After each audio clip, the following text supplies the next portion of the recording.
Hey wrestling fans, if you haven't heard about Anchor by Spotify, it's the easiest way to make a podcast with all the tools you need in one place. Totally free. Just go to anchor.fm on your computer and start creating that podcast you've been meaning to start. Take advantage of Anchor's creation tools where you can record and edit your podcast right from your phone or computer. Anchor will then distribute your podcast for you on many different listening platforms like Spotify, Apple Podcasts, and Google Podcasts, to name a few. It's everything you need to make a podcast in one place. And the best part about it, Anchor is absolutely totally free. Download the Anchor app on your phone or go to anchor.fm to get started right away. Have fun!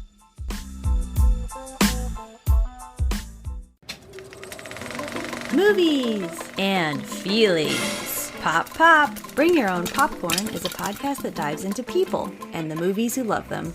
Let us preach to your choir or stoke your ire as we spiral down memory lane with cult classics, Jurassics, and other genres that rhyme with traffic. What we lack in education, we make up for with comedy, compassion, and camaraderie. I'm your host, Mixtape Majesty, inviting you to join me and an assortment of wonderful guests on fine podcast apps everywhere. Bring your own popcorn.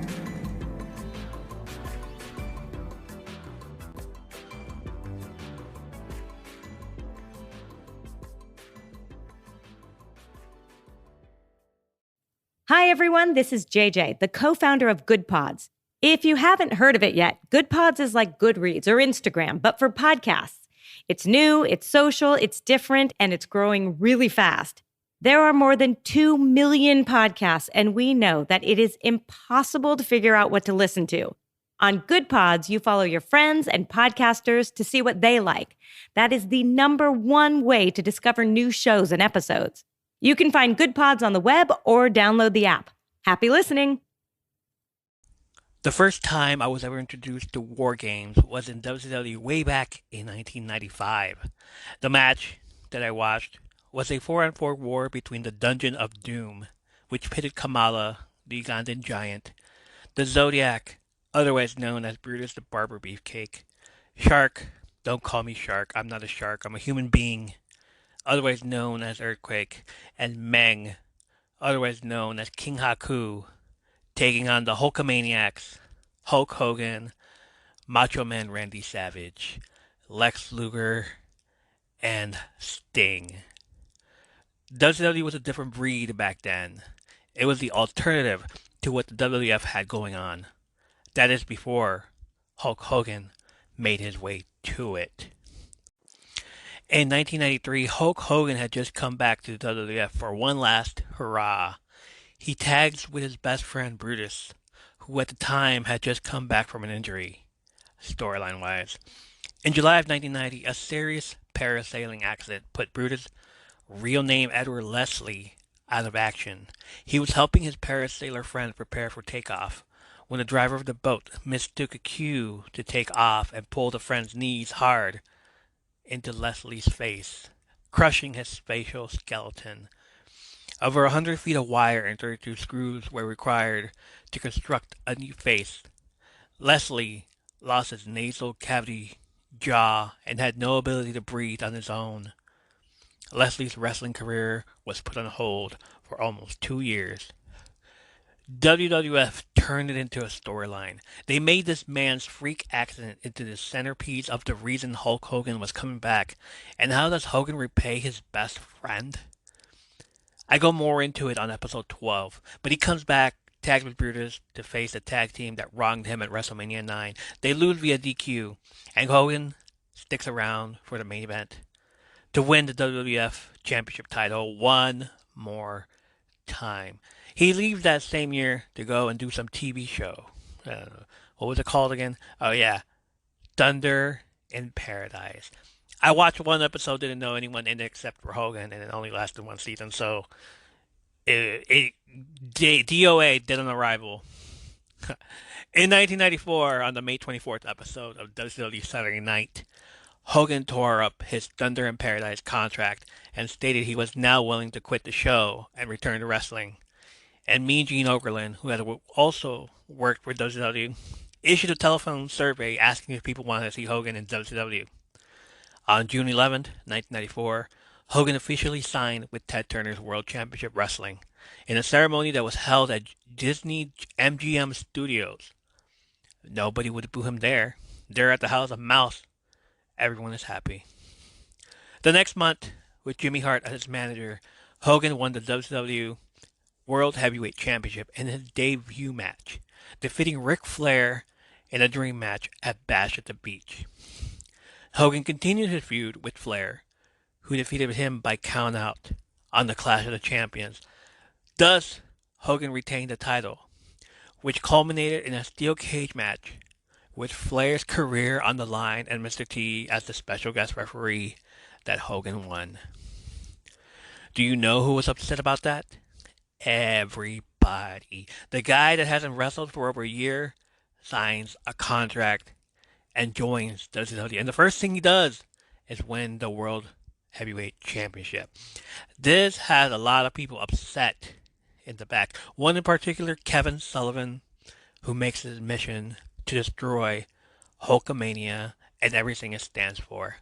Kevin Sullivan came into WCW to help his dyslexic brother, Dave Sullivan, because he was being bullied by the Nasty Boys. The Nasty Boys put Dave out of action, and so Kevin gets the help of one Cactus Jack, Mick freaking Foley, to defeat the Nasty Boys. Things are all good, and then Hulk Hogan arrives. Kevin's brother, Dave, starts dressing up as Hulk Hogan. He wears the yellow shorts. He has the mustache, the bandana, and the way he walks. This infuriates Kevin Sullivan, because here he is, saving his brother from being bullied, and then his brother says that he looks up to Hogan, and that is his idol, his hero, the guy he looks up to. Kevin, infuriated by this, turns on Dave. And then Kevin brings in Brutus and renames him the Butcher and Earthquake and renames him Avalanche. WWF names are copyrighted. He calls this trio the Faces of Fear, and his endgame is to destroy Hulkamania. Unfortunately, he couldn't get it done, so he disappears for a while. Late in 1995, Kevin starts hearing voices of someone calling for him to come find him. Over the course of several weeks, vignettes were shot with Sullivan searching for the man, who eventually became known as the Master.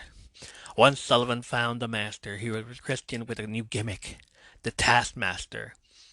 The two men immediately started putting together a new group that eventually became known as the Dungeon of Doom. In time, the group grew to include Kamala, the Barbarian, Meng, the Yeti, Hugh Morris, Loch Ness, One Man Gang, Big Bubba Rogers, and the Giant. Sullivan also brought in his former Three Faces of Fear stablemate, Avalanche wrestling as the Shark, and the Butcher wrestling as the Zodiac. Kevin Sullivan tried to use Vader as a pawn against Hogan, but eventually backfired into a confrontation between Vader and the Giant, leading to a War Games match at Fall Brawl between the entire dungeon and Hogan's allies. Vader agreed to be on Hogan's team, but he was injured, and Sting suggested Lex Luger take his place. Macho Man and Hogan reluctantly agreed, as there was already distrust towards Luger. The stage was set. Hulk Hogan and his team would face the Shockmaster's team, and how do you settle a war?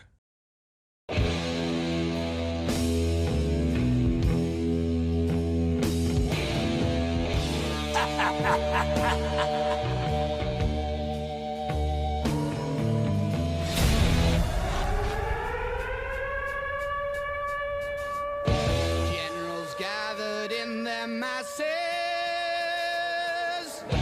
just like witches at black masses. Evil minds that plot destruction, sorcerer of death's construction. In the fields of bodies burning, as the war machine keeps turning, death and hatred to mankind,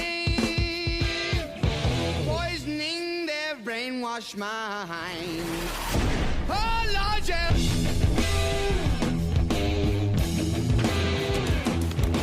Time will tell on their power minds, making war just for fun, treating people just like boys and chess. Wait till the judgment day comes, yeah.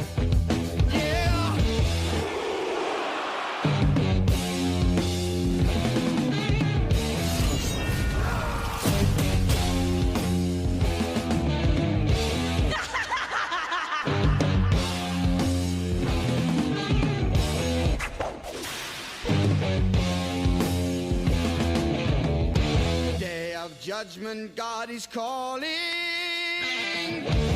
Underneath the war pigs crawling, begging mercies for the sins.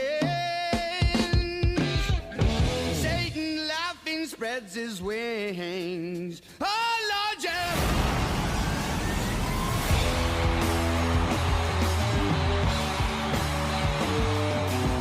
Let the war games begin!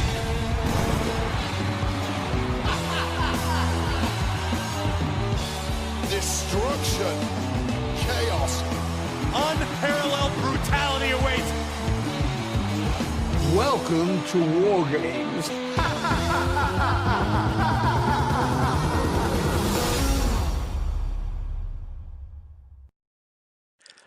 Welcome back, Wrestling Geeks. This is episode 73, coming to you from Parts Unknown, Under the Apron. I'm Ernie, big time wrestling fan, nerd, geek, stan. I guess I'm passionate about wrestling because I like to talk about it a lot, and I have a podcast. I watched Survivor Series War Games over the weekend, and I was thrilled. I hyped myself up because this is one of the most anticipated matches of the year when it was revealed months ago that the main roster would get the 2 cage special under Triple H. It was believed that Vince McMahon didn't want to bring it to the main roster because he would lose money due to taking the space from the crowd. Vince wanted that money. So this year, we got War Games. A little War Games history here, if you will. The War Games match was created when Dusty Rhodes was inspired by a viewing of Mad Max Beyond Thunderdome. It was originally used as a specialty match for the Four Horsemen. The first War Games match took place at the Omni in Atlanta, Georgia, during the National Wrestling Alliance's Jim Crockett Promotions Great American Bash 87 tour, where it was known as War Games The Match Beyond. It would be held at 3 house shows later that year, once the Miami Orange Bowl, once in Chicago at the UIC Pavilion, and the other at the NWA's debut at the Nassau Coliseum on Long Island. In 1988, JCP was sold to Turner Broadcasting and rebranded as World Championship Wrestling. Although, with WCW still under the NWA, that year it would be held during the Great American Bash Tour in 1988 at 11 house shows. One was released on the WWE Horseman DVD. The final War Games match under the NWA WCW banner was at the Great American Bash in 1989 and a house show rematch at the Omni in Atlanta. WCW, no longer under the NWA, then first used the match in 1991 at Wrestle War and at 5 house shows during the 91 Great American Bash Tour and 92 at Wrestle War before it became a traditional fall brawl event from 93 to 98. The War Games match consists of 2 or 3 teams with between 3 and 5 participants facing off with each other in staggered entry formats. The setup of the cage consists of 2 rings side by side with a ring encompassing rectangular cage that covered both rings, but not the ringside area. The cage may or may not have a roof, depending on which professional wrestling promotion the match was held in. If it was in WWE, it had a roof. In WWE, it doesn't have a roof. Doors are placed at far corners of the cage, near where the opposing teams wait to enter, so the teams do not contact each other before they enter the match. The match begins with one member of each team entering the cage. After 5 minutes, a member from one of the teams, usually determined by a coin toss, and almost always the heel team, in order to provide heat, would enter the cage, giving his team the temporary 2-on-1 handicap advantage. After 2 minutes, a member from the other team would enter to even the odds for the next 2 minutes. Entrants alternate between teams every 2 minutes, giving the coin toss winning team the temporary advantage in terms of numbers before giving the other team the advantage with the freshest man and even the odds. Teams continue to alternate during the 2 minute period until all participants are in the ring. Once all participants enter the cage, what is referred to as the match beyond begins. Both teams wrestle each other in the cage until any participant either submits, surrenders, or is knocked unconscious. There originally were no pinfalls, no countouts, and no disqualifications. However, later WWE versions began to allow pinfalls. In WWE and Major League Wrestling's variations, the cage is ruthless and pinfalls are allowed. However, in WWE's variation, if one member of a team escapes the cage, their whole team is disqualified. In a 2022 interview with The Ringer, Triple H explained the removal of the cage roof. Triple H said, quote, "When we first started redoing the match, people were upset that we didn't have a top on the cage. And I was like, well, we already have one with the top on Hell in a Cell. And the other thing is, it used to drive me nuts when I was a kid that the cage was too short. You see, like what happened with Brian Pillman, where he got put up for a powerbomb and there wasn't enough space. Taking the top off the cage allows you to do so much more stuff. Look in the old generation, no one was about to jump off the top of that cage. Times have changed, the business has evolved, and the cage that War Games is held in needed to evolve too." End quote. On the October 31st, 2019 episode of WWE NXT, the first ever Women's War Games match was announced for that year's NXT TakeOver War Games event.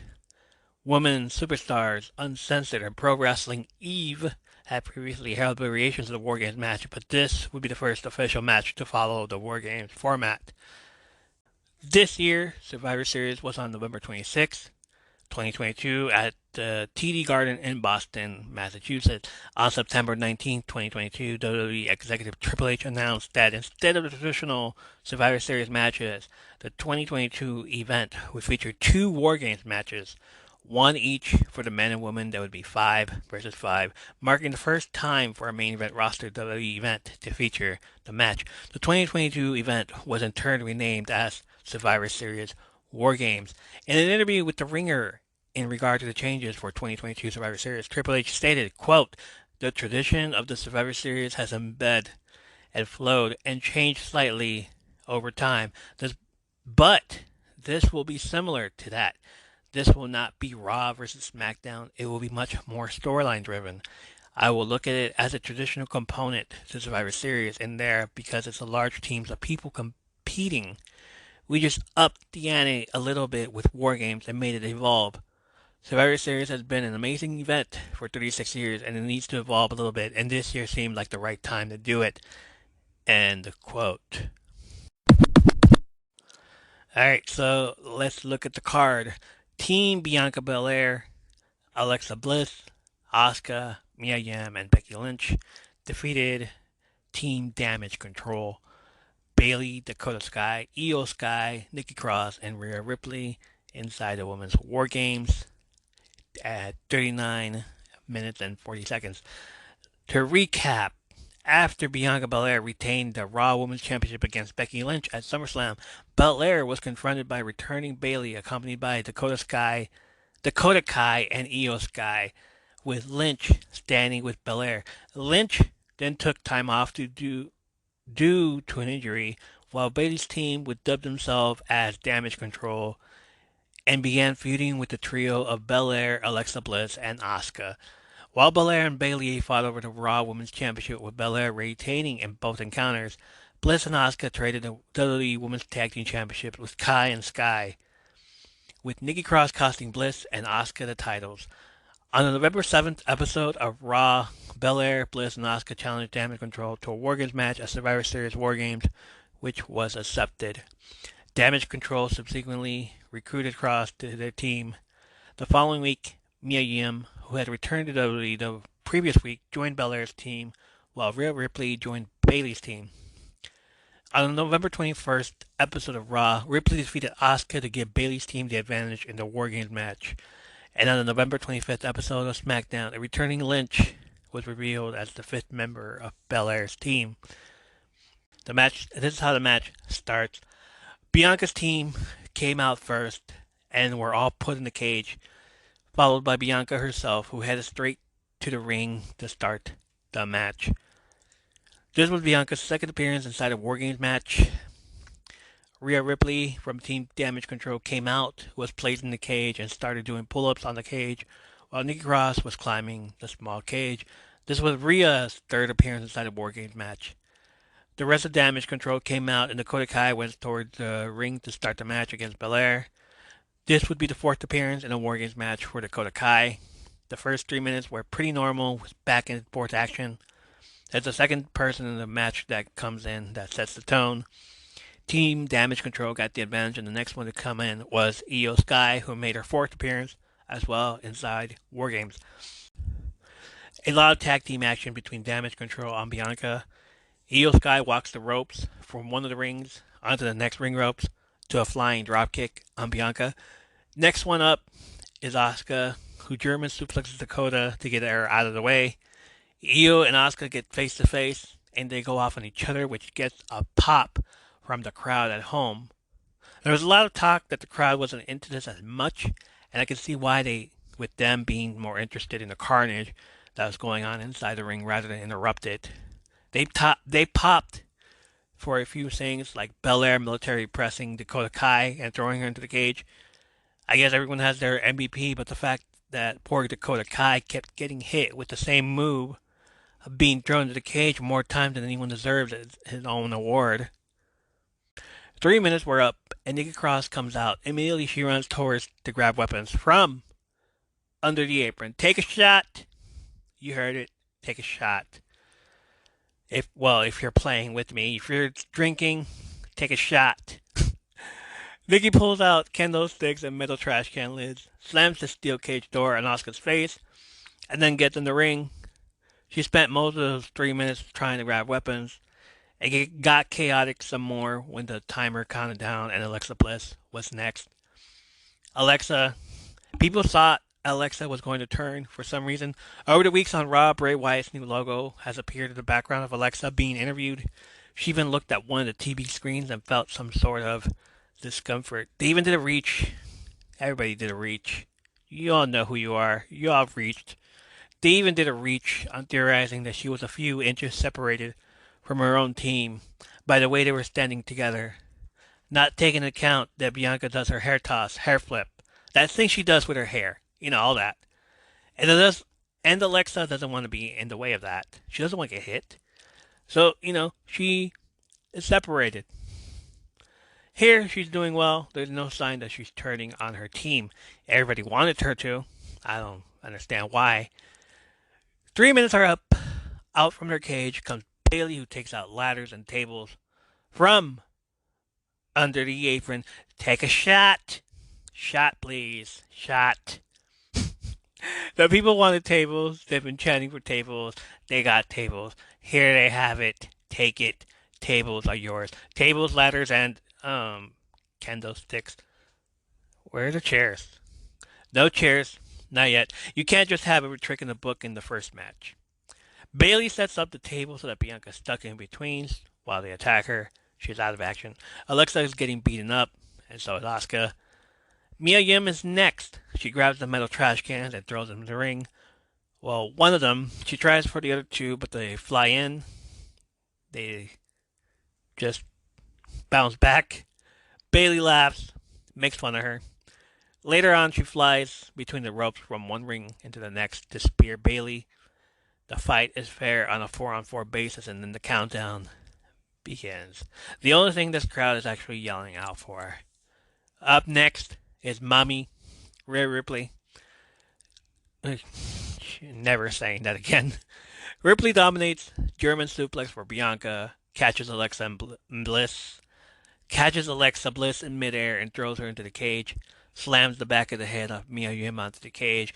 She applies the submission move on Asuka, which Io runs the ropes to drop kick Asuka's face. Rhea Ripley just decimated everybody. But unfortunately, the clock counts down to 0, and finally, we get the final entrant, the man, Becky Lynch. She runs out to the ring and helps her teammates. The match finally starts. Alicia Taylor from NXT announces that it's the start of the War Games match. I apologize if I saw it on Twitter. It was Samantha Irvin doing that announcing. My bad. To be fair, though, Samantha was there also, and I was right. She did a War Games announcement for the men's match. So technically, she was there. And so was the other girl, Alicia Taylor. Yeah. So they were both there. Both queens were there. As well as that dude. As well as Mike Rome, who was there, you know. Yeah. So I was kind of right. Whatever. It happens. Alright. Becky and Bailey stand face to face against each other. They go at it. Punches are being thrown. It's so good to see them fight each other again. I've missed them. I've missed their feud. I've missed them going at it against each other. The four horsewomen of wrestling. Bailey been gone for quite some time, and then you think when Bailey came back that we would get to see these two go at it, but Becky gets injured, so she's gone for a few months, and now here we are, back to this magic. Asuka throws a blue mist on Ripley, which blinds her for a few. The other women continue to fight. Io Sky climbs the cage, but Asuka catches up to her. Bailey and Dakota help Io by fighting Asuka on the top turnbuckle. Alexa Bliss and Mia Yim run in, and we think we're getting a big spot. But everybody gets taken down because Nikki Cross decided to mess that up. There's a big boo chance there for that one. Io climbs the cage and sets herself a moonsault, which takes out both Mia Yim and Bianca Belair, who seems to have hurt her knee on the spot. Or so we think. The crowd loves this, and they start chanting, "Holy shit." I heard the crowd. Maybe those people that thought the crowd wasn't loud enough didn't have their volume as high as I did. I heard it. You hear people on my block throwing parties with their music out loud. I have my TV volume up loud for wrestling. Nikki Cross grabs some handcuffs and puts them on Alexa. She places the other end of the handcuff on Nikki, and they're like this for a while. Rhea German suplexes Asuka and then throws her into the cage. Mia Yim jumps on Rhea's back, but she falls back into the ladder, breaking it in half. Why are you called damage control when you can't even control this damage? There, I said it. Becky helps Bianca up, and they have a stare down on damage control. They hit their moves on Dakota Kai and Io Sky. Becky slapped Bianca on her back to get her psyched, and maybe she was trying to do the Bianca get the table moment, but didn't get it across. Somebody didn't understand their assignment. They place Dakota and Io on top of the table, and Becky climbs the cage. She jumps off the cage and does a massive leg drop through the table, cover, and win the match for the team. Awesome start to the show. It set the pace for the entire pay-per-view, actually. It didn't even matter if there was only 5 matches. This match will be talked about as one of the best female war games. There was an after show. Media Scrum, Belair and Becky were a part of that. Happy to answer questions. So here's part of it. So we're going to start off with an online submission, and then we'll see who has questions here with our media present tonight. First question is for Becky. This is from Bill Apter at Sportskeeda. He says, how did you feel about your overall ring performance after your time away from the squared circle? Well, my ass hurts, but other than that, I feel great. I won. That's always nice. I really like winning. Look, my thing is always that I want to come back better than ever. And I feel like when I came back from having a child, I came back better than ever. And so tonight was no different. And I feel like we tore the house down. Our first question, yes, sir. What's going on? Oh, I'm Steve Fall from 10 Count. I have a question for Becky. So you returned Friday night, but were you supposed to return earlier or later, or did Bianca call you and say, "Hey, we need your help"? I had a trip planned to Ireland. It was my brother's 40th birthday. And so she called me. She was like, hey, Becky, we need a fifth member. We're finding it hard. I was like, Bianca, I'm in Ireland. I got this thing to do. She was like, look, is there any way you can get home? I'll send a jet. I said, all right, send the jet. I'll be there. And so she's become a good friend. We started off as bitter enemies. Obviously, I came in and used nefarious means to beat her, but I've gained so much respect for this woman sitting beside me. She is everything that she said she is. She is the EST of WWE, and I'd be happy to fight by her side anytime she needs me. Our next question is for you, Bianca. This comes from Mike Johnson at PW Insider. Bianca, we all know WrestleMania will be hitting very soon. In a perfect world, who would you like to petition to face at WrestleMania? A perfect world. I've been getting that question a lot lately. And I'm such an indecisive person. I mean, for one, our women's roster is so amazing. I mean, we have so many talented women where whoever I get in the ring with, we are going to be the main event of the night, no matter where we are at. But in a perfect world, can I pick two? I have two choices. I think that the one that everybody's been hearing, of course, is Rhea Ripley. You know, I think that, you know, we crossed paths a couple of weeks ago at Raw, and we've had a long history starting back in NXT all the way to the Royal Rumble. We both won our first titles at WrestleMania 37. We're both doing equally amazing things. Like our careers parallel right now. So it'd be really great to meet each other at the mountaintop. And my second choice would be Charlotte Flair. You know, I've always said one of my goals is to eventually defeat all four horsewomen. These women have done amazing things. I have to say, amazing things. Laid the foundation. You ain't got to go nowhere, but you know, just make some room. Nowhere. But I have one more, and that's Charlotte Flair. So in the perfect world, it would be Rhea Ripley or Charlotte Flair. And no, you are not going anywhere anytime soon. No. Next question. Yes, ma'am. Hi, I'm Krista B, one half of those wrestling girls. Hey, girl. So my question is, you ladies have been making history since the start of your career. Is there something else that you feel like you want to conquer while we're on the road to WrestleMania? Be the first woman to win the Royal Rumble twice. Oh. I think for me, I would love to main event WrestleMania on the second night. I've done it on the first night. I want to main event WrestleMania on the second night. All right, lofty goals there. We have one final question. Gentleman in the back. Thank you, Justin Marassa, Sports Illustrated for Becky. There was no hesitation, you know, when you got to the top of that cage, and you've been away since, the end of July. Can you touch on, again, you're putting your body on the line. It's just amazing that there, again, was no hesitation. It seemed like you knew exactly what you wanted to do, exactly how you wanted to do it, but what you do isn't easy. If you wouldn't mind that sequence at the end of the match. Lads, I was terrified. Well, no, I wasn't terrified in the moment. I was terrified getting up there in practice today. I climbed up. I wanted to see the height of it, and my palms were sweaty, knees weak, arms spaghetti, and Bars. There was no vomit on my sweater already, but when you have the feeling of the crowd and the energy of the crowd, I feel like anything is possible. It's the people that let you feel like you're a superhero and make you feel like you're a superhero, and so then you become a superhero. And God bless Dakota Kai and Io Sky. I'm sure they're feeling a lot worse than I am.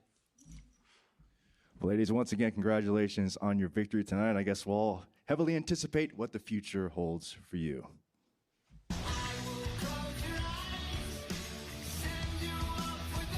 It's a good call putting in that on the other side of the table. Keep it away. Thank you.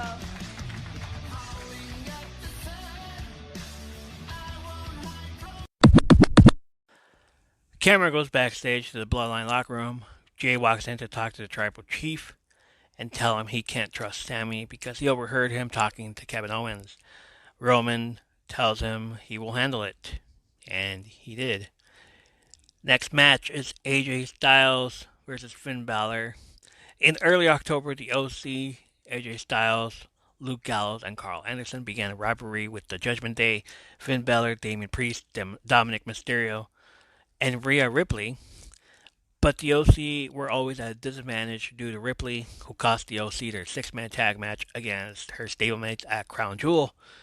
On November 7th episode of Raw, the OC confronted the Judgment Day and introduced the returning Mia Yim as their solution to deal with Ripley. The following week, a singles match between Styles and Balor was scheduled for Survivor Series War Games with their respective stablemates in their corners.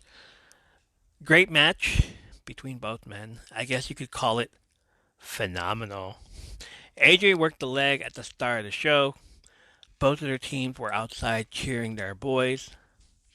About 10 minutes into the match, it got chaotic and the teams were fighting towards the guardrail and into the fans. They went backstage, basically, leaving Balor and Styles to fight each other alone like we wanted it to. The crowd was into it. The match was getting hyped. Balor's back was red from Styles laying into him. But, same thing with Styles. Balor does the same to Styles' chest. His chest got all red. Let's be honest here. This was one of those fight forever matches, and I'm glad I got to watch it in 2022. AJ Styles hit a phenomenal forearm for the win. Match lasted about 18 minutes and 25 seconds. A standing ovation for these two. You know damn well AJ wanted to go hug his brother, but instead he did the too sweet Turkish mafia salute to him and then celebrated with the fans. We get a commercial for Royal Rumble, which will be January 18th on a Saturday. So let's just assume and believe that all premium live events will now be held on Saturday, with a possibility of WrestleMania being a two-night extravaganza again. Oh, man. Okay, so we reached the part of the show that also coincides with what we do in real life. So if you want to step away from your headphones for a while I talk about this match and how horrible it was, you can go ahead. I won't be mad, Or you could check out the show notes. I'll have the timestamp as when I start talking about the next match. How does this coincide with real life, you ask? Well, I too decided to get up and raid the fridge to make myself a snack. And 7 minutes later, the match was over. Damn, I used to love Bad Reputation. And now I just sit here like, why? Alright, so here it goes. On the November 11th episode of SmackDown, Shotzi won a six-pack challenge to earn a SmackDown Women's Championship match against Ronda Rousey at Survivor Series War Games. 7 minutes. Damn it. Wait a minute. Is this how it feels like to troll Jade Cargill? Who would win in a match between Jade Cargill versus Ronda Rousey? Would the fans? Do we get some sort of ease knowing that one of them is going over while the other believes her own hype? I'm going to say Jade Cargill. Yes, I'm trying to piss off more fans. Whatever. You can stop listening if you want. Sure. Side, theory, all the other actual contenders for that women's championship were in the women's War Games matches. So, Charlotte is still out of action. Don't know when she's coming back. And the crowd was so bored during this match, they started chanting for Sasha Banks. You could hear it. Even WWE didn't want you to hear it, but you could hear it. Honestly, I can't watch this literal train wreck. So I'm just gonna skip the match altogether. I didn't even care about it actually. Was there a moment in the match? Can you tell me a moment in the match? No, you can't tell me a moment in the match except for that botch. You know the botch that I'm talking about. And fire Ronda Rousey is trending on Twitter. Speaking of Twitter, somebody screenshotted Ronda's tweet before it got deleted. She tweeted, quote, "Keep chanting her name all you want in my matches. It won't change the fact that I'm still here while she ran away." End quote. Who is she talking about? I wonder who she's talking about. She's talking about Sasha Banks. Oh well. The camera is backstage and Roman confronts Sami Zayn about Kevin Owens. Sami tells Roman he lied to Jay because he wanted Jay to focus on his match. Sami then tells Roman that Owens told him to turn on the Bloodline before the Bloodline turns on Sami. Roman assures Sami that this is his family and nothing like that is going to happen unless he says so. Next match. The match everybody's been waiting for. Here's a recap. On the November 7th episode of Raw, Seth freaking Rollins held an open challenge for the United States Championship, which was answered by Bobby Lashley, who Rollins controversially won the title from a few weeks prior. The match, however, never commenced as Lashley instead attacked Rollins before the match could begin. After the beatdown, Austin Theory ran out and cashed in his Money in the Bank contract on a weekend Rollins. However, Rollins retained the title thanks to interference from Lashley. The following week, Lashley said he would continue to target Rollins until he won back the championship, and later that night, Theory attacked Rollins. On the November 21st episode, it was announced that Rollins would defend the United States Championship against Lashley and Theory in a triple threat match at Survivor Series War Games. The match lasted 14 minutes and 50 seconds. I don't usually talk about the entrances, but they flubbed this part. If you know, you know. You saw it. You already know what I'm going to say. During Austin Theory's entrance, behind him on the Titantron was an ad for Beyblade Burst, the game. This poor guy couldn't get his own entrance video package. They got an ad for a toy. Alright, cool. The bell rings and immediately Lashley clotheslines Theory out of the ring. Lashley and Rollins stare at each other and they're about to square up. But Rollins notices that Theory is climbing back in the ring, so Rollins knocks him right back out. Poor guy. No, he's not. Rollins and Lashley fight by themselves for a few minutes, and Austin Theory then gets back in the ring to take out both Rollins and Lashley. I'm really liking this new gimmick. Sort of an unhinged version of Austin Theory. Don't give a fuck. Kind of reminds me of Austin 316. Huh. Theory? No, we're not doing that. He ditched the camera phone and the whole post his selfie wins on social media influencer game. Whatever gimmick he had going on that Vince McMahon gave him. And now he's doing this version. I love this version. This version suits him much better. Lashley tried to put Rollins in the Hurt Lock submission move, but Theory jumped on his back with a sleeper to break it up. Later on, Lashley has both Austin Theory and Seth Rollins in the full Nelson submission move, but it gets broken up. Rollins tries to hit Theory with a Falcon Arrow, but gets speared by Lashley. All three men are down, but Theory places his hand on Rollins for the pin and the win. Austin Theory, once again, is the U.S. champion, and the visual of shocked people in the arena, as well as the boos. He has heat. Nobody wanted this, but he has heat. They didn't want him to be the Money in the Bank winner, but now he has heat. This is how you push somebody. And now they don't want him to be the U.S. champion. They regret. Austin Theory. Too bad, kid. Oh, yeah, great.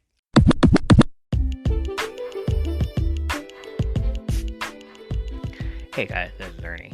We're going to get to the next segment in a few, but let me tell you about Dark Fate Creations, okay? Dark Fate Creations would like to invite you to a new and unique experience in candles and wax melts. They hand pour and create every single product using quality, clean, and safe ingredients. Their candles are filled with romantic wooden wicks and made with a coconut soy blend of waxes for a safer, cleaner, and longer burn. The designs are unique and beautiful, but more importantly, they smell absolutely amazing.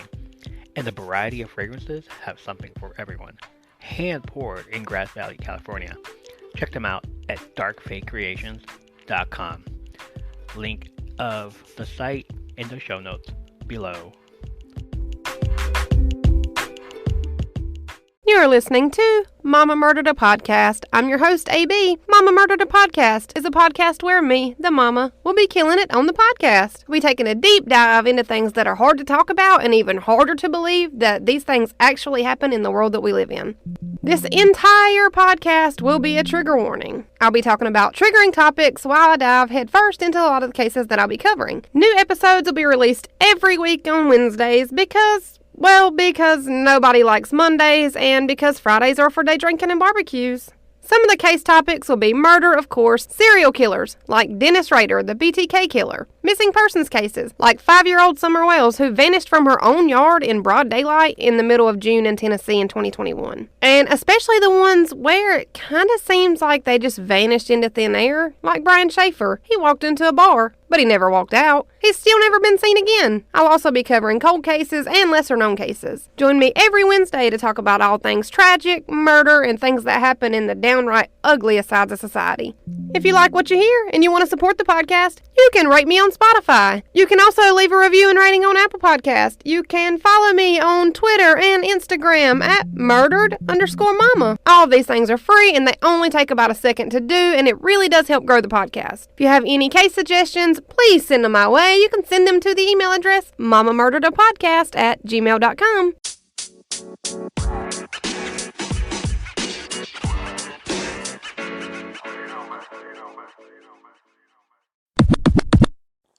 Final match of the night is the men's War Games match. Here is a recap. In mid-October, the Brawling Brutes, Sheamus, Ridge Holland, and Butch began feuding with members of the Bloodline, the Usos, Jey Uso and Jimmy Uso, with Solo Sikoa and Sami Zayn, including an unsuccessful attempt at the Usos' undisputed WWE Tag Team Championship. On the November 11th episode of SmackDown, the two teams brawled, which also involved Bloodline leader, the undisputed WWE Universal Champion Roman Reigns. Drew McIntyre also joined the fray, siding with the Brawling Brutes. The following week, it was confirmed that the Brawling Brutes would face the Bloodline in a War Games match at Survivor Series War Games. Despite McIntyre's past issues with Sheamus, they made amends and he joined the Sheamus team as he had his own issues with the Bloodline. Later that night, the two teams brawled, after which Kevin Owens made his return from injury and revealed himself as the fifth member of Sheamus' team, with Owens also having previous issues with the Bloodline. On the November 25th episode of SmackDown, McIntyre and Sheamus defeated the Usos to get the advantage in the War Games match. Boys, we got ourselves a good old-fashioned headbanger. And a headbanger it was. The Brawling Brutes came out first. Sheamus, Ridge Holland, Drew McIntyre, Kevin Owens, and Butch, who is making his fourth appearance in a War Games match and makes his way to the ring to start the match. The Bloodline comes out next, with Paul Heyman leading them. This is his second appearance at War Games. The first one was 30 years ago in WWE at Wrestle War 92 between Sting's squadron against the Dangerous Alliance.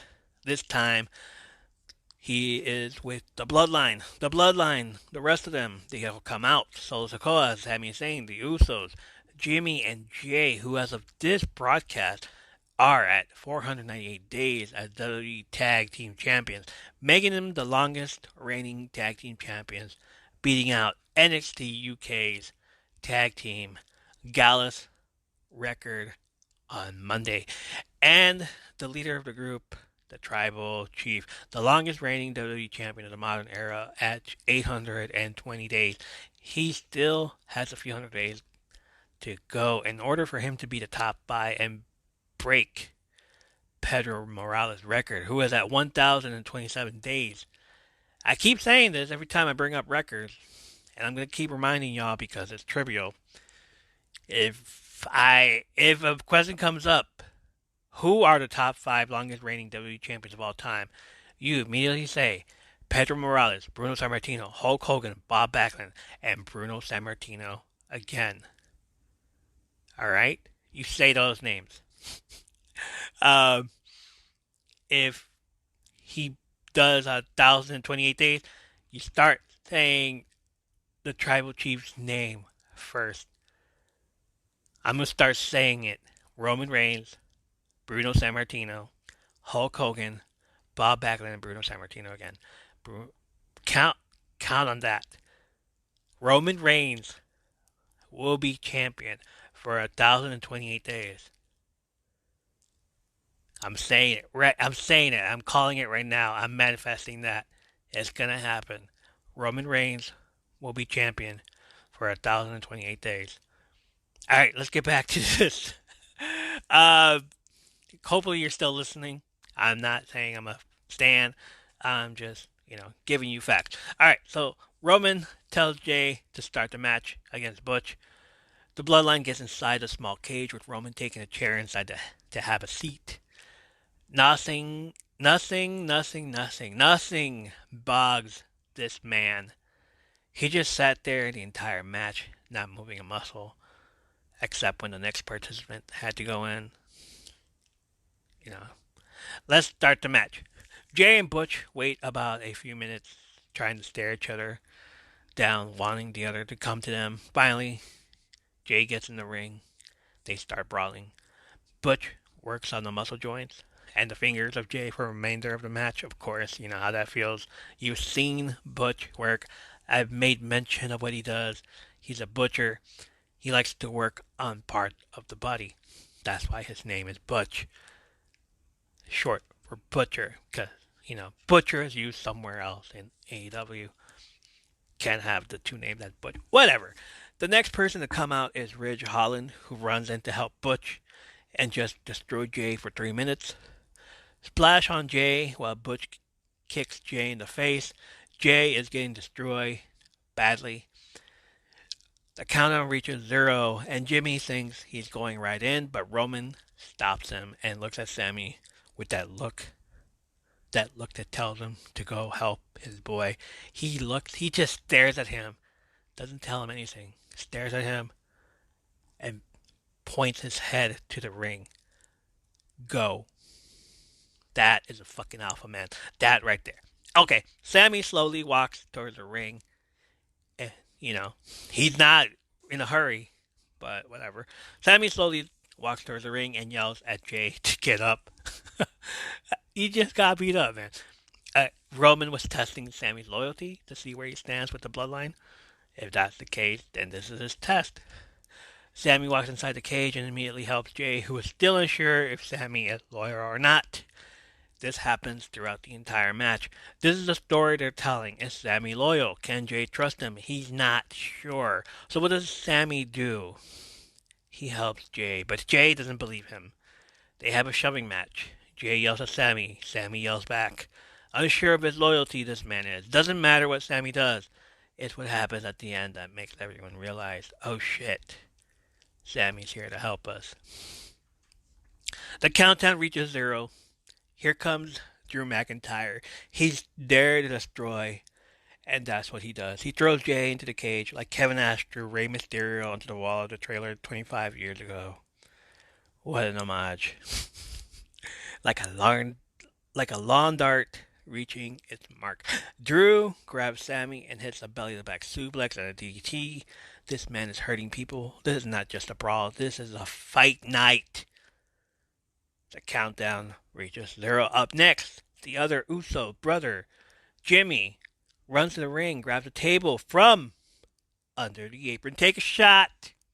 Another shot. He grabs 3 tables. Take 3 shots.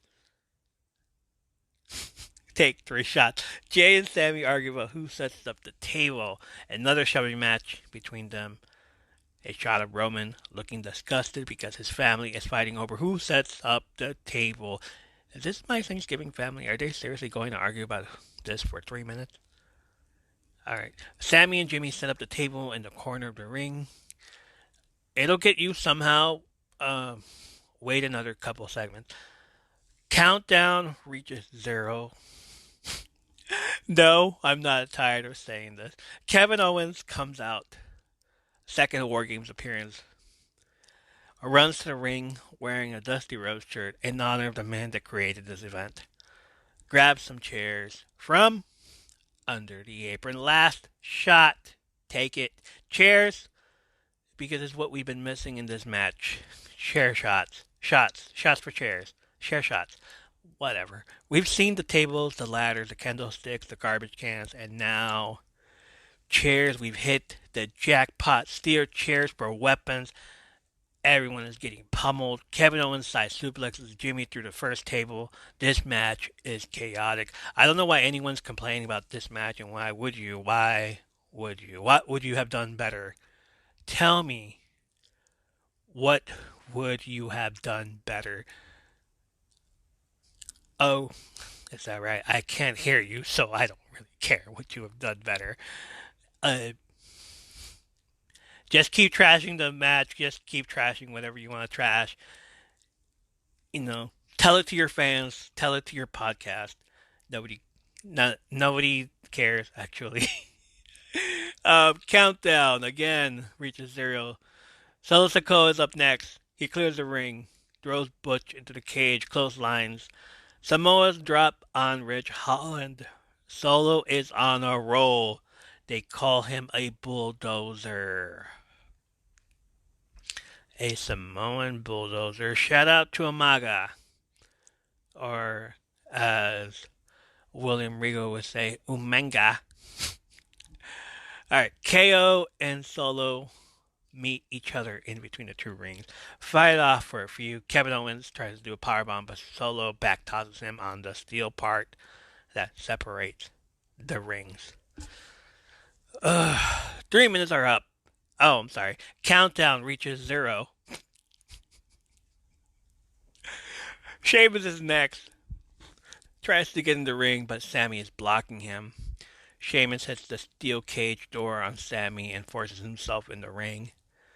This is it. That's it right there. He clears all the bloodline, throwing them all into the cages. He gets his brothers up and psychs them up, hypes them up. This is a banger. It's about to be a banger. The camera angle goes back to Roman, who is just standing there in his cage, getting ready to be released. Released. The Kraken. Released. No. Countdown reaches 0. Release the Hound.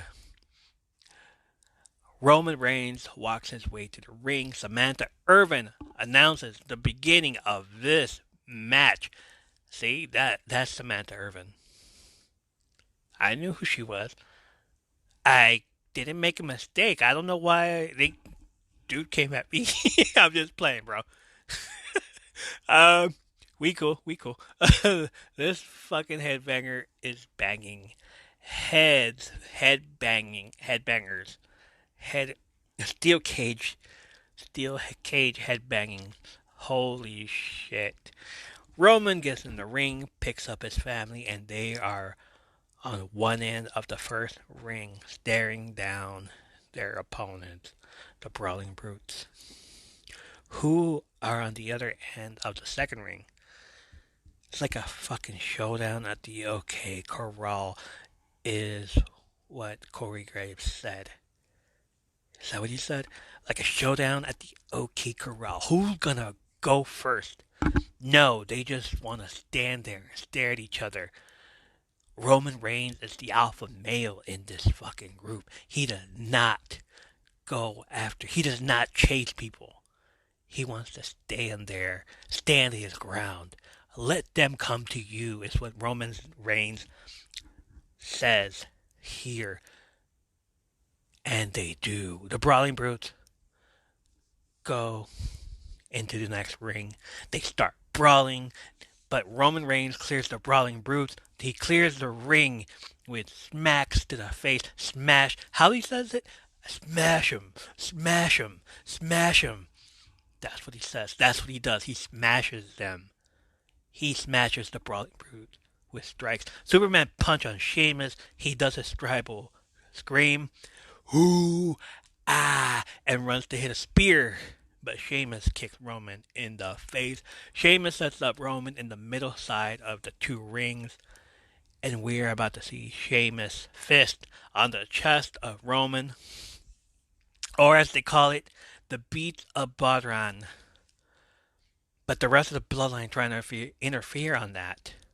The rest of the brawling brutes get their own men and they set them up in between as well.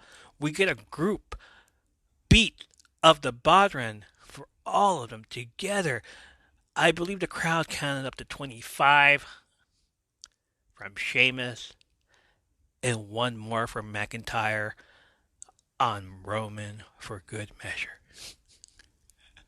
That was beautiful. Sheamus sets up his bro kick finisher on Roman, but gets pushed out of the way by Solo, who takes the kick in the face. He sacrificed himself for his cousin, his chief, his tribal chief. He sacrificed himself for the greater good. Roman hits a spear on Sheamus and tries to pin, but Butch interferes.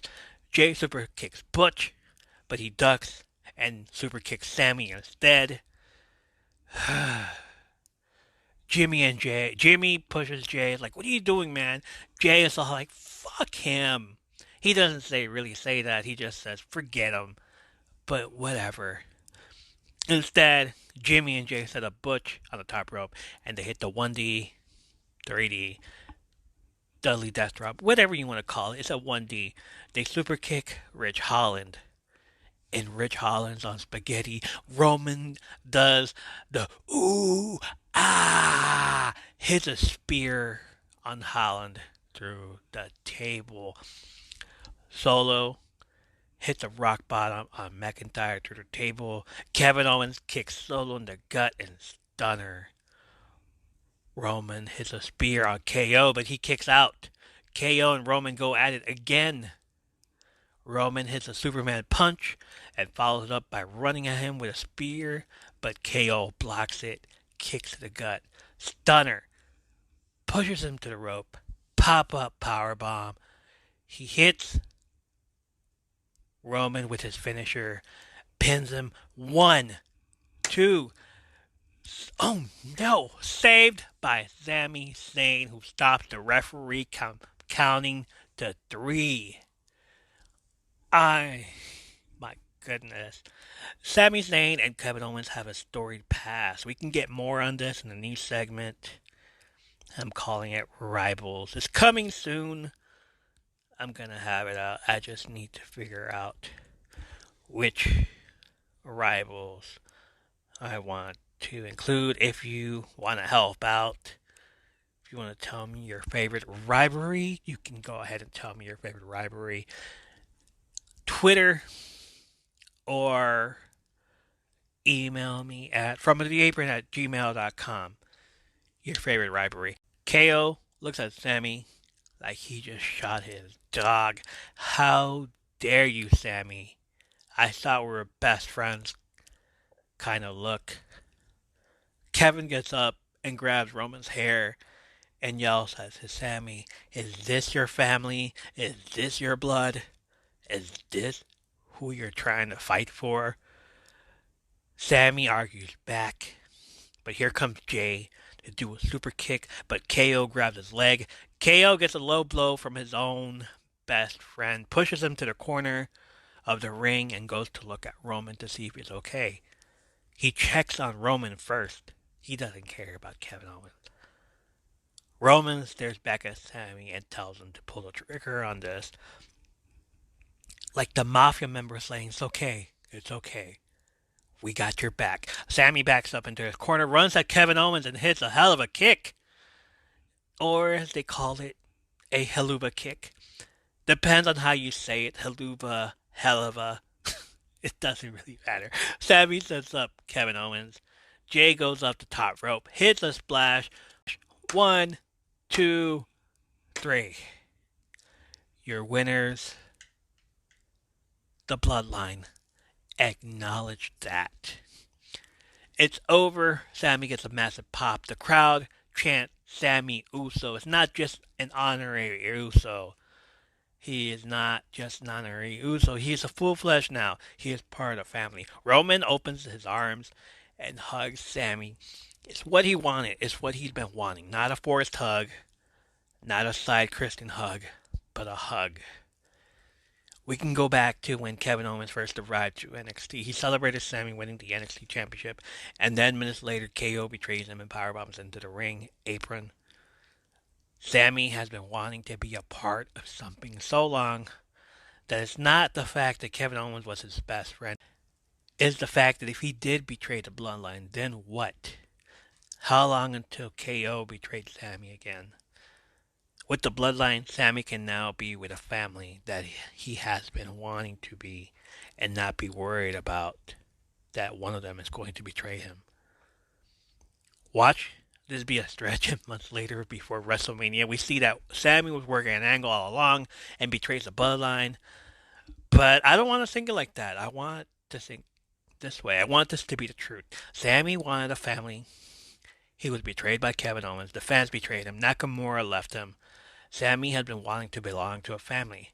Look at the time he showed up for the first time in Roman's locker room. He felt like a little kid because he looked up to the Usos as his brothers. And now they were hanging out with their cousin, just without Sammy. Wouldn't you bring him to your family? I know I would. I loved this ending. Jay runs up to Sammy and hugs him, all because Roman approved him. Jay follows his cousin. The tribal chief approved, man. This is the end right here. We get the media scrum, and it's Sami Zayn and Paul Heyman answering questions. I didn't mean to put you guys on the spot and make you clap, but let's be honest. I think that match deserved a round of applause, right? Wise man, thank you very much. You can do it again. I won't be upset. It's a good night. It's a good night to be alive, honestly. I feel great. Well, as we situate our media questions, our first question is actually going to come from our online portal. So, Sammy, Mr. Heyman, if you're prepared. This question is from Vicente Beltran of Fox Sports. His question is, fans have speculated for a few weeks now about dissension in the bloodline. Do you feel tonight has put an end to those rumors? I mean, I would say so. Yeah. You know, here's the thing. I feel like when it comes to online speculation, I have heard for weeks, months about how any day now I'm gonna like Sammy it up, whatever that means, and the axe is bound to fall. Okay. And I feel like I have been doubted by everyone, including the guy who's supposed to be my brother and my best friend, and Kevin. You know, he was saying the same thing that these online communities were saying about how, any day now, and this is what's going to happen, and they're just using him and this and that. And I really sincerely hope, and I'm trying to keep things light because I do feel good, but I sincerely do hope that this is the end of that speculation, and people finally see that not only have I fully accepted the bloodline, but that they too fully have accepted me. Okay, our first media question. Yes, sir. Justin Barrasso, Sports Illustrated. Congratulations on a great night. You've known for a long time, maybe since you've been here since 2013, that you're a main event talent. What does it mean to actually seize the moment? I mean, tonight was yours. You were on top of the cage. If you could kind of walk us through that feeling. And for Paul, you've seen everything there is to see in pro wrestling. What about Sammy stands out to you? I mean, yeah, I have been doing it a long time. I've been here a long time. I don't want to say I've never doubted myself, but I'm quite self-aware. So I'm aware of my shortcomings, and I'm aware of my talents, and I'm aware of what I'm capable of. And I think this is a position that I knew I could fill for a very long time. And of course, it feels extremely gratifying to be in not only the main event. Here's a fun fact. First show I ever watched in my life, Survivor Series 97 in Montreal. And that's 25 years ago. And now I am the main event of Survivor Series. with the biggest star, with the hottest act in the world. So yeah, it feels pretty good. And to be, you add all these other elements to it, all the speculation and everything that's gone into it into this time, and the level of investment, not only from the company to be in this position, but the level of investment from the audience. They were on the edge of their seats waiting to see what was going to happen. Like you said earlier, online audience is constantly speculating about what twist, what turn, what's going to happen. And all of that plays into it, and it just makes this feeling 10 times more gratifying. You couldn't turn your phone off. I'm here feeling, anyways, we don't need to get into all that. Thanks for ruining Sammy's night. Yeah. I don't think anything could ruin my night, let alone a little ringtone from the corner. Mr. Barrasso, your question was about Sammy? What makes his character, his presentation, his presence stand out to you? The dichotomy that he has with every member of the bloodline. How many times have you seen the bloodline all absolutely cannot contain a laugh in the ring when we're in front of a sold-out arena with worldwide live television cameras on us? Sammy brings a dynamic that none of us were prepared for, and we're prepared for everything. And what Sammy also brings is a connection with the audience that none of us can have because we've been too busy being the top act in the entire industry for over 2 years.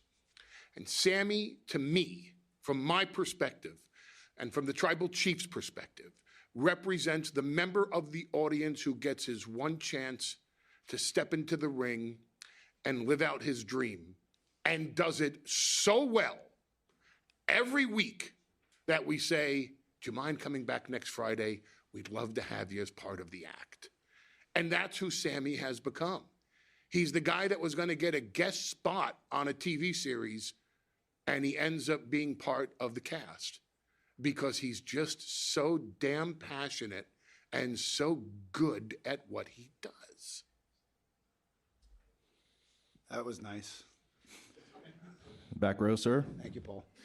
Gray Matthews with Bleacher Report. Obviously, the final few moments of that matchup parallel to Battleground 2016 when you faced Kevin Owens and beat him on that night. Can you compare the feeling of euphoria you felt that night in beating Kevin Owens and kind of getting that sense of redemption over him tonight 6 years later? I'd say apples and oranges. All kidding aside, tonight was actually very emotional for me. And it's weird how very real emotions come to the front, even in a performance. Because the relationship between Kevin and I, for as much as we sometimes, I don't want to say beat it into the ground, but certainly the audience is well aware of our long-standing history together. I mean, that's not just a story we tell on television. That's real. That's real. 20 years doing this stuff together. You can't talk about my career without mentioning his name. You can't. You can't talk about his career without mentioning my name. So when we're doing what we're doing out there, it's not just really good acting. It's just real stuff just coming to the fore. And it was very emotional for me for a number of reasons tonight, but it hit different tonight than it did for Battleground, that's for sure. And I think, again, if you add so many elements of it, tonight's the main event. It's with Roman. It's with the Tribal Chief. It's with the Bloodline. It's the main event of a show that sold out within minutes. And people are just so invested and excited. And that all that contributes to the cocktail of adrenaline and emotion and everything else. And that spilled out there. And I don't know how much of it the cameras caught, but a lot came out there. And I can't compare it to Battleground 2016. I can't. Even though, some of the longtime viewers will see the parallels. And we're always trying to weave things like that in. Because I think at the end of the day, we are long-term storytellers. But sometimes, the story kind of just tells itself. And I felt like that's kind of what happened out there tonight. Our final question will come to the front row right here.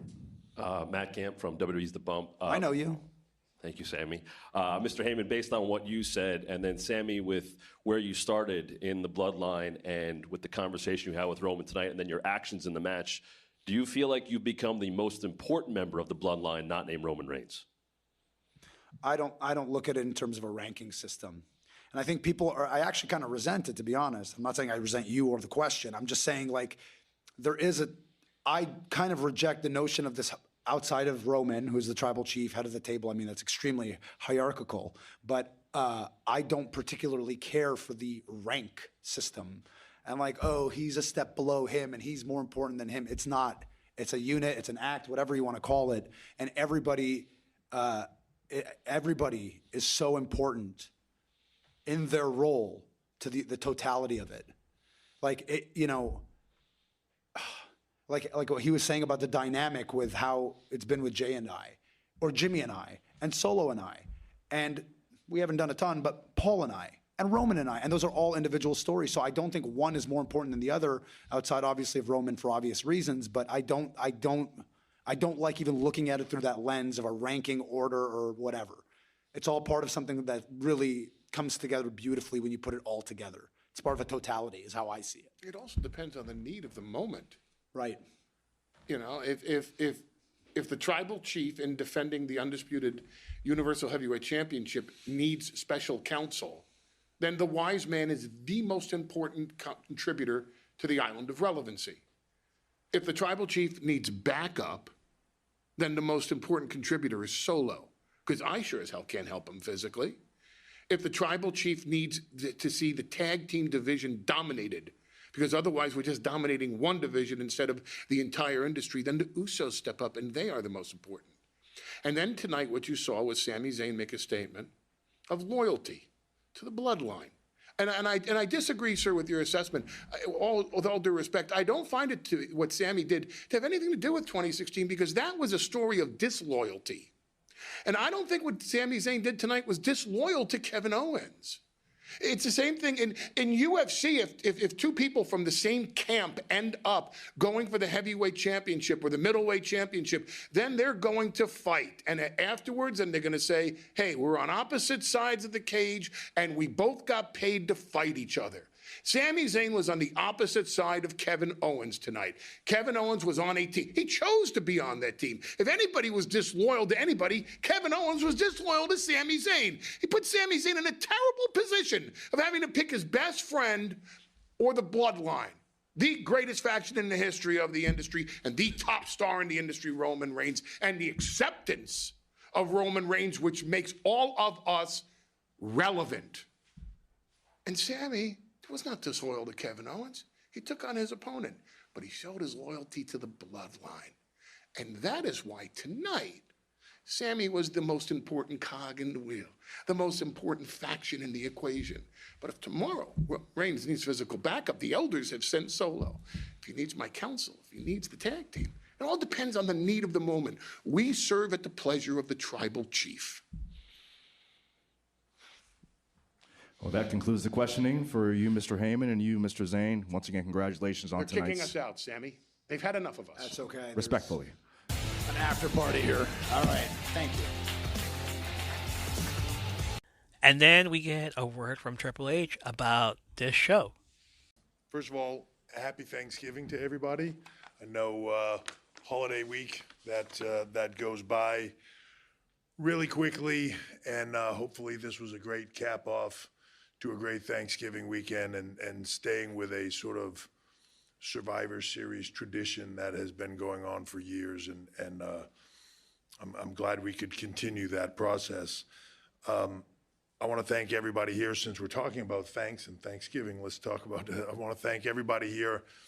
I also, I want to thank the fans, the WWE universe, all around the world. We have the greatest fan base, I believe, of any sport or entertainment entity that's out there. The most passionate fan base tuning in from around the world. Anything we do, anything we put out there, they come to see. For a lot of them, it's almost a lifestyle. And so I just want to say thank you to them because they make all of this possible. Everybody that tuned in around the world makes all of this possible. So while we're talking about Thanksgiving, I'm thankful for all of you. Also wanted to thank the people here at TD Garden today. I used to come to this building, the old version of it, when it was Boston Garden. when I was a kid. Grew up here watching it. One of the coolest moments of my career when I very first started in WWE. I wasn't allowed to work in the company yet. I was still under a court deal to prevent me from working. But the WWE was having a Legends Night, and it was going to be the last night in the old Boston Garden here. And I called J.J. Dillon at the time, who was running talent relations for WWE, and I was like, is there any way I can work on that show? I don't care. I will fly myself up. I will pay for an opponent. I will, whatever it takes. I just want to wrestle in that building, before it's gone. And they said, absolutely. And I flew myself up and came up here and got to wrestle, and every legend was here, including Kowalski, who trained me. So it was an incredible night. So I have very fond memories of this space, this area. Just driving in today, man, it brought me back to being a kid and being in this environment. So it was very cool. So I just want to thank TD Garden for this, and I really appreciate our partnership with Eric Stauffer here as part of the TD Garden staff that just makes all of this possible for us. So I just want to thank him and his team for this tonight. We had a complete sellout tonight. Over 15,600 fans here in attendance. We kept opening up more and more of this arena until we just had no place else to put people. And everything that we opened up just kept selling. It's the largest gate that we've ever done here in Boston. It is the highest grossing Survivor Series of all time. So an incredible night. And it was also the most viewed Survivor Series of all time. So an incredibly successful night. And, as always, Boston here provided us with an unbelievable crowd. So my hat's off to them as well. And of course, I can't say enough about our talent here tonight. War Games matches are challenging. They're challenging physically. They're challenging mentally to put together, to make storyline threads like what you saw with the Bloodline tonight and Sami Zayn pay off from beginning to end throughout this whole show. It's an incredibly difficult thing to do, and they rose to that occasion. They embraced this new challenge of not only Survivor Series, which has been, just a staple of WWE almost since the very beginning, but to add a factor to that of War Games and to embrace that in a different way and take that on and run at it, head first. And, it's funny. I heard Becky out here talking about the scenario, and when you come back off a serious injury like that, it really messes with your mind, right? Can I do this? Am I going to be the same? Is it going to, in Becky's case, is my arm going to pop out of the socket the second I do something, right? You have to have a lot of trust in your surgeons and your rehab process and everything that you've been through, but it's nervous and you're there and it's tough. When the words War Games were first mentioned to Becky as a conversation around your return, what would your return be? How would you step into the ring for the first time? What about War Games? There was a moment there where I think she was like, really? And put some thought into that. And a few minutes later into the phone call was like, in typical Becky fashion, was like, screw it, let's go. Let's do this. To go from that level of nerves to screw it, let's go, to the next morning I get a phone call that says, Becky's thinking about jumping off top of a cage and leg drop through a table. What do you think of that? And I'm like, she didn't really take her time in getting comfortable with War Games. It's the level of commitment that comes from our talent for things like that. It's tough for people that aren't doing this, that don't have that level of physicality, that don't do this on a daily basis to understand. But my hat's off to them. My hat's off to Becky for stepping into this in that manner, coming off that injury, and to everybody that was out there tonight, because this is not an easy thing to do, and they knocked it out of the park. I thought the women had an incredible War Games match to open the show, and a lot of times I hear people talk about the main event in a show. There's important places within the show. To me, opening the show is just as important as closing the show. I wouldn't put more importance on one than the other. You have to open big, you have to close big. And we did that tonight. The women just knocked it out of the park.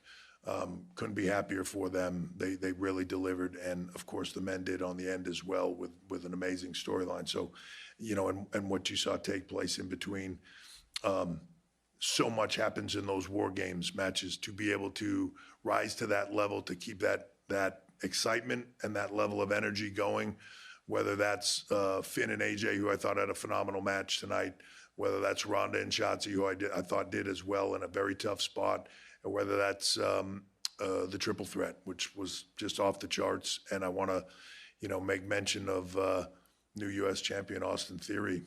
You know, unfortunately for him, his career was dead 2 weeks ago, and now it's resurrected. So that's a pretty good feat for him. He's going to walk on water next. I think it'll be good. Today meant a lot, I think, for all of us. You know, in a transition time, in a new transition time, where you're trying to blaze a new trail, but at the same point in time, remember everything historically that came in front of you, and pay homage to that, to honor that, to pay respect to that, every bit of respect that it's due. I grew up watching Survivor Series. I grew up watching War Games. Putting them together tonight and having that deliver in such a big way meant a lot to me. I think it meant a lot to our talent. I think it meant a lot to them as, you know, as talent that as kids grew up, just like me, watching Survivor Series, watching War Games, watching all the greats that ever did this before us step into those time-honored traditional pay-per-views and do what they do better than anybody else. And I know there was a lot of pressure on each and every one of those talent to deliver a product that honored that past, but yet moved us into the future. So I think they did that, and I got to tell you, I'm incredibly proud of each and every one of them. No matter what we ask them, they rise to the occasion and they over-deliver. So with that, I'm gonna open it up to questions. Paul, our first question comes from Scott Fishman at TV Insider. His question is, will War Games become a permanent fixture at Survivor Series moving forward? I think we'll see. I think as I just mentioned, I think it worked out incredibly well tonight.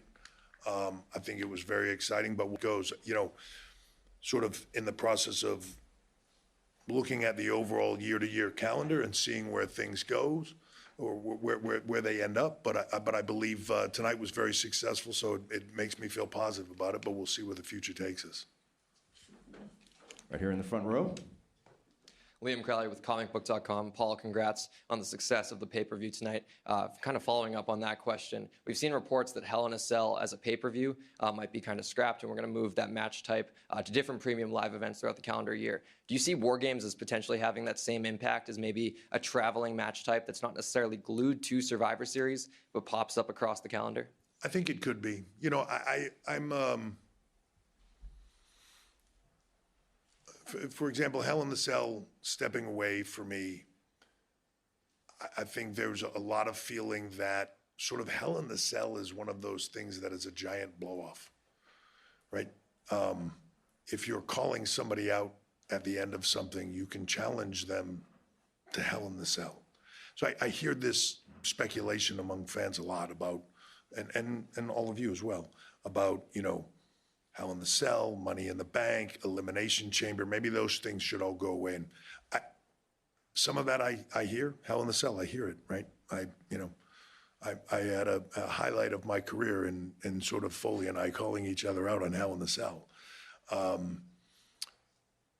But then when you get into, no one's ever going to challenge somebody going like, that's it, I'm tired of you. I challenge you to an Elimination Chamber with 5 other guys. Like, it doesn't work, right? Same thing, like, well, that does it. I challenge you to Money in the Bank, right? Like I feel like there's a difference there. I think we have to reevaluate all of that. I think we have to look at that. It's really looking at the overall calendar and saying, what is the best place to put this? What is the best way to entertain our fans, and what makes the most sense one after the other?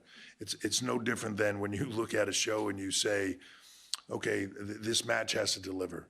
Yeah, but it can't take away from the rest of the show because it's the whole show. But then it's the whole arcing story of what we're doing right now. And then it's that whole year of what we put out all together, where there's so many layers of what we do that you got to keep in mind all of those, and we look at them going forward. So it's up in the air, but I think it's something that we think about on a regular basis. Yep, thank you for the question. Our next question comes from Ryan Glasspiegel from the New York Post. He asks, how did you go about getting Ozzy Osbourne for the introduction montage, and when did that come together? I called him. Simple enough. Yeah, we called Ozzy. I couldn't understand a word he said, so we talked to Sharon. No, you know, Ozzy, as you know, guys know, Hall of Famer, icon, just, you know, means so much, and War Pigs is such a classic song that just fits with War Games incredibly well. He's always up for doing stuff with us whenever we call him. He had an album out. It was great to promote his album. It was great for us. At one point in time, we were talking about him performing here today. Just timing wasn't right, and the moment wasn't right.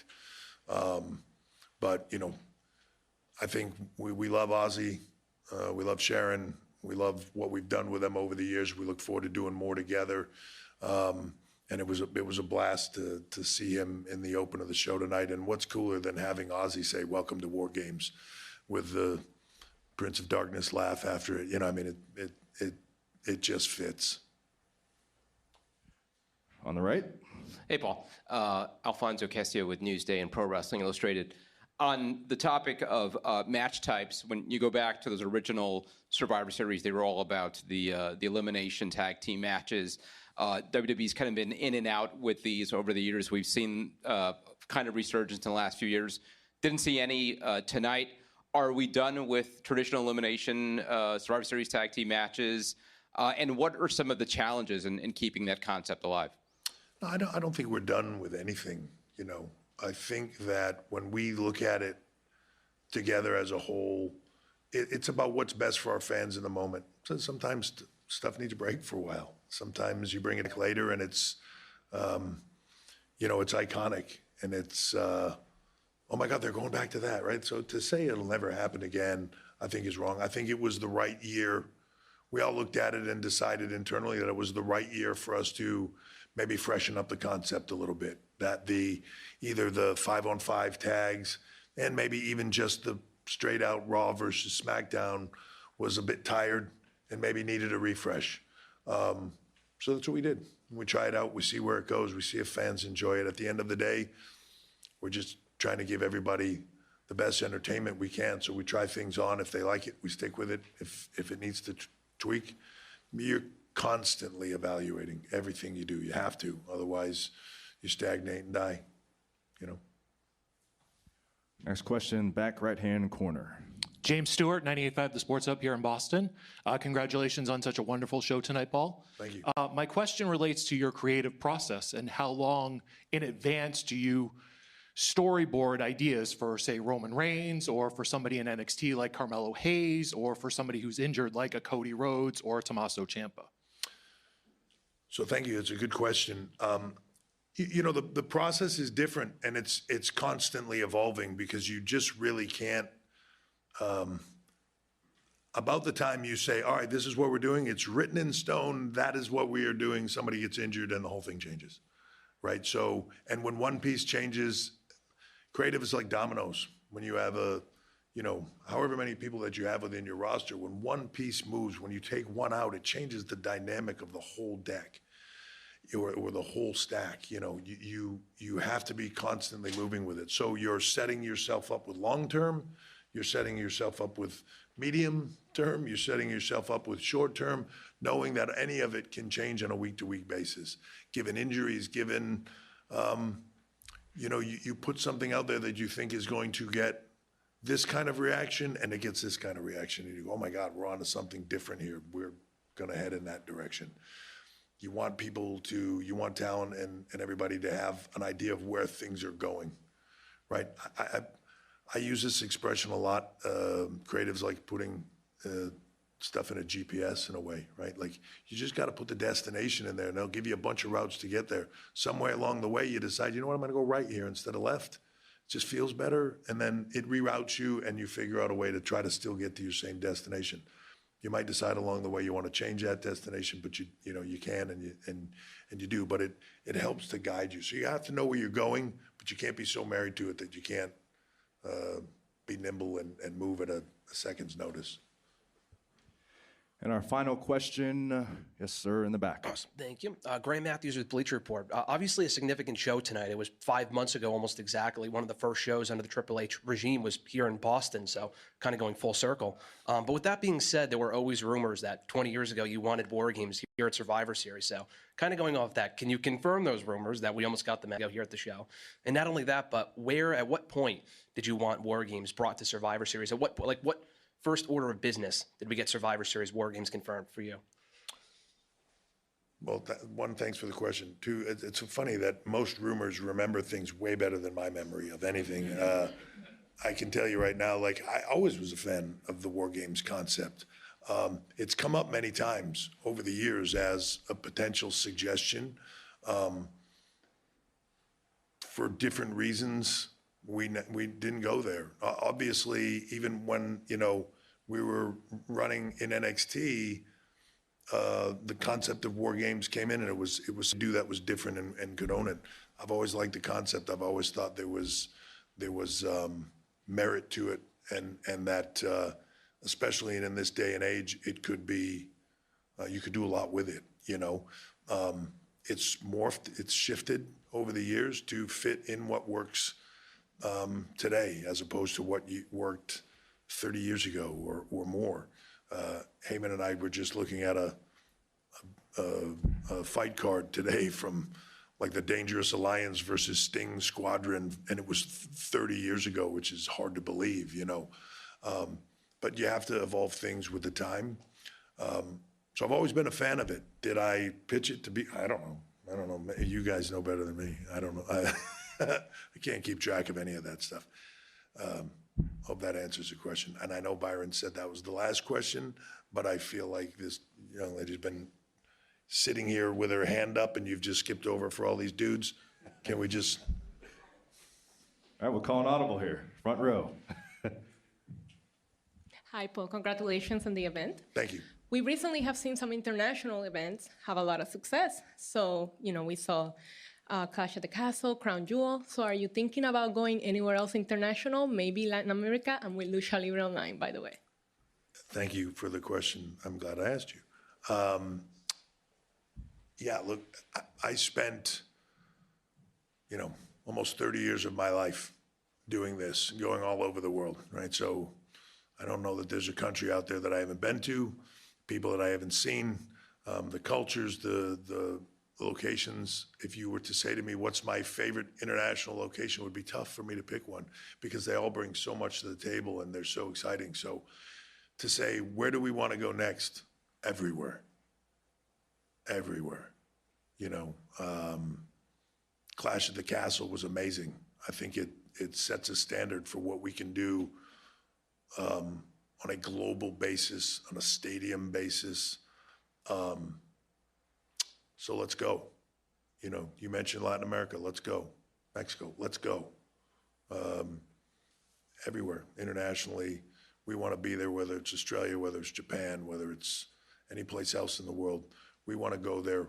We want to do what we do in front of fans that are ready for it all over the globe.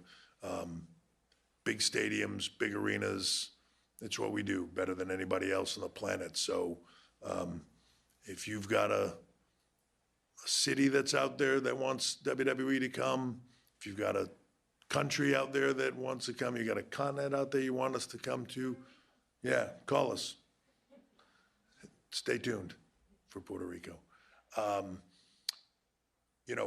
We want to go to all of them, and we look forward to sitting down with the governments there. We look forward to sitting down with the local organizations there and making it be the best deal for fans, for WWE, but also for that community coming in there, doing stuff within the community, doing benefits them financially. When you can talk about those international events and the millions, tens or more of millions of dollars that we bring into the economy there, it makes sense. It makes sense on all sides. So our phone is ready. Let's go.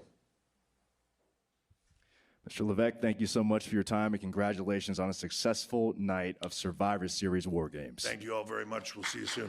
Thank you.